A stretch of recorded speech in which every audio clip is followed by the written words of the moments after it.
40 సంవత్సరాలు ఉన్న ఎక్స్పీరియన్స్ ఉన్నటువంటి చంద్రబాబు నాయుడు గారు పవన్ కళ్యాణ్ ఇంటికి వెళ్ళి లోకేష్ యొక్క వ్యవహారానికి వాహనాన్ని పరగడాన్ని ఎలా చూడొచ్చండి?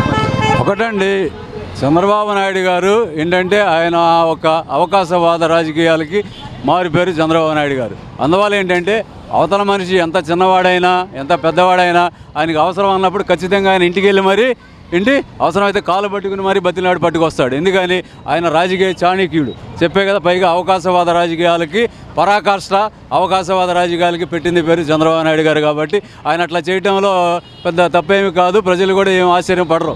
ఎందుకని వీళ్ళు పొత్తులతో ఎత్తులతో జిత్తులతో వెళ్ళాల్సిందే కానీ ప్రజల యొక్క పొత్తుతో ప్రజల యొక్క సొత్తుతో వెళ్ళగలిగింది ఒక్క జగన్మోహన్ రెడ్డి గారే.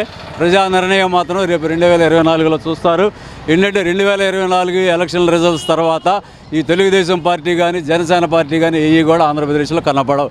ఇది 5 కోట్ల ఆంధ్ర ప్రజల యొక్క అభిప్రాయం.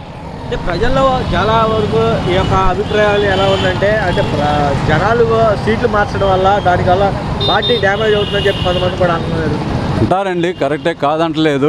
ఎవరి అభిప్రాయాలు వాళ్ళే. కాకపోతే ఏంటంటే అధినాయకుడిని చూసి ఓట్లు వేస్తారే కానీ ఇవాళ ఏంటి మన ఎమ్మెల్యే ఎవరు అనేది ఎవరు కూడా చూడరు. ఎందుకని ఒక జగన్మోహన్ రెడ్డి మళ్ళీ ముఖ్యమంత్రిగా కొనసాగాలి అంటే ఏ అభ్యర్థిని నుంచో పెట్టినా సరే గెలిపించడం అనేది ఖాయం. అది ఎందుకని ఇది ఒక కుటుంబంలో వచ్చినటువంటి సమస్యలు, ఆ కుటుంబ సమస్యలను కుటుంబమే పరిష్కరించుకుంటుంది. ఎందుకని వైసీపీ అనేది ఒక ఉమ్మడి కుటుంబం. అది రాష్ట్ర సమేతంగా ఉన్నటువంటి కుటుంబ సభ్యులందరూ కూర్చొని మాట్లాడుకుని వాళ్ళు సర్దుబాటు చేసుకుని సమన్వయం చేసుకుని అభ్యర్థులను ప్రకటించడం జరుగుతుంది. అందువల్ల జగన్మోహన్ రెడ్డి గారు ఎవరిని ప్రకటించినా, ఏ అభ్యర్థిని ఏ నియోజకవర్గంలో నిల్చోబెట్టినా ఆయన సీఎంగా మళ్ళీ కొనసాగాలి అనే ఒక దృఢ సంకల్పంతో ప్రజలు ఏ అభ్యర్థినైనా గెలిపించడానికి సిద్ధంగా ఉన్నారు.